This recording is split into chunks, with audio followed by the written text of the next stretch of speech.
Hi guys, my name is Ian Crew. I'm an instructor at the Joy of Dance Center in Toronto, Ontario, and the creator of SocialBallroom.Dance, where you can learn your dance at your place on your schedule. What we wear says a lot about us as a person, and being on the dance floor is no exception.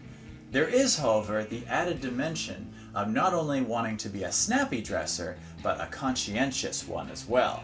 Let me give you some examples by using two imaginary couples, the Joneses and the Jacksons. The Joneses made sure to remove any long or sharp-edged jewelry before they left for their evening.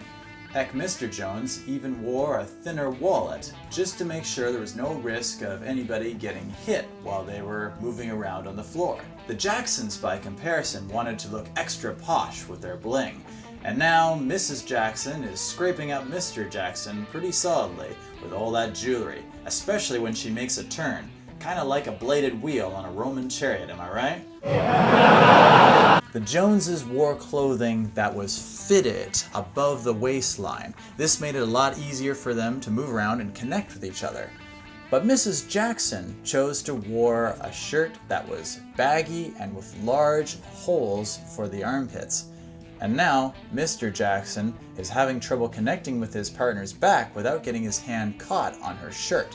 Mrs. Jones wanted to wear a skirt that was light and flowy, but not too light, so she chose some heavier material.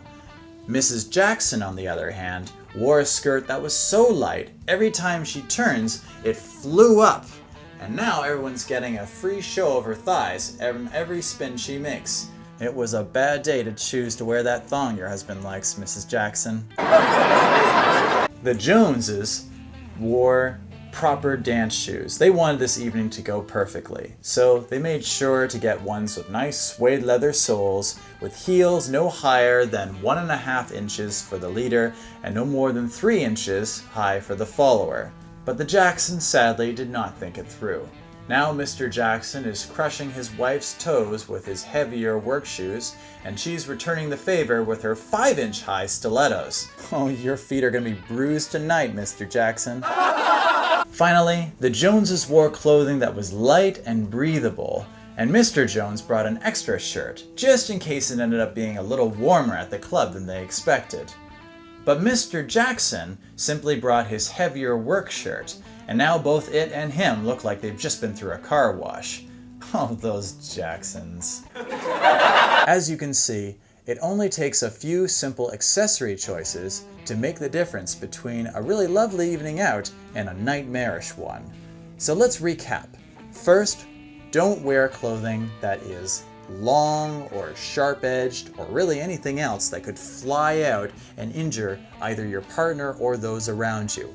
Second, make sure that your clothing is fitted above the waistline so that it's easier for you to connect with each other and less risk that you're going to end up getting caught on each other's clothing.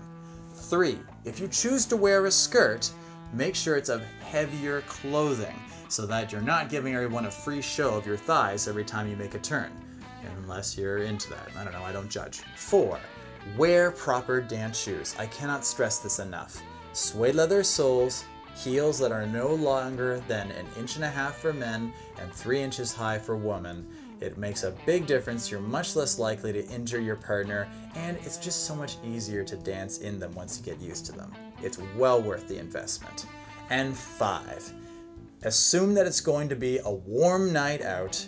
Even if it's winter time, dancing can get hot fast. So wear light, breathable clothing and seriously consider bringing an extra shirt. Keep those tips in mind, and you can ask me questions about this by messaging me on my Facebook fan page, Ballroom Dancers Anonymous, or you can email me at ian@SocialBallroom.Dance. Again, that's ian@SocialBallroom.Dance.